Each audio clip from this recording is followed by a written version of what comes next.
Hi friends, నేను మీ Haru. Welcome to Haru vlogs. I love chicken, you love chicken, we love chicken అని ప్రతి ఒక్కరూ ప్లీజ్ డూ సబ్స్క్రైబ్. ఈరోజు నా మోస్ట్ ఫేవరెట్ రెసిపీ సత్యబాబు గారి చికెన్ ఫ్రై. అదేనండి, బగారా రైస్ మీద చికెన్ వేసి ఇస్తారు కదా, సేమ్ యాజ్ ఇట్ ఈస్ కాదు, కానీ నా స్టైల్లో సేమ్ అదే టేస్ట్, అదే స్మెల్, కానీ కలర్ డిఫరెన్స్ ఉంటుంది అంతే. దీనికోసం ముందుగా స్టవ్ ఆన్ చేసి కడాయి పెట్టి ఆయిల్ వేసి కనీసం 1 గంట సేపు అయినా ఉప్పు నీళ్ళలో నానబెట్టిన చికెన్ వేసి బాగా ఫ్రై చేయండి. చికెన్ ఫ్రై అయ్యేలోపు మసాలా ప్రిపేర్ చేసుకుందాం పదండి.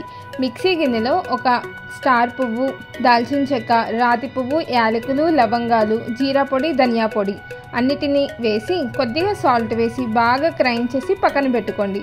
ఇప్పుడు ఫ్రై అవుతున్న చికెన్లో ఆనియన్స్ వేసి ఆనియన్స్ని బాగా ఫ్రై చేయండి. కొద్దిగా పసుపు వేసి బాగా ఫ్రై చేయండి.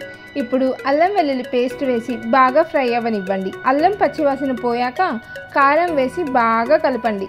ఇప్పుడు గ్రైండ్ చేసిన మసాలా వేసి బాగా కలిపి బాగా ఫ్రై చేయండి.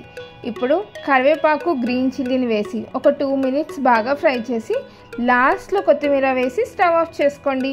గుమగుమలాడే చికెన్ ఫ్రై రెడీ. ఇది దేంతో అయినా తినొచ్చు, like bagara rice, normal rice, దేంతో అయినా మీకు పర్ఫెక్ట్ ఉంటుంది. ఈ రెసిపీ మీకు నచ్చిందా? అయితే లైక్ చేయండి, షేర్ చేయండి, సబ్స్క్రైబ్ చేయండి. Thank you for watching.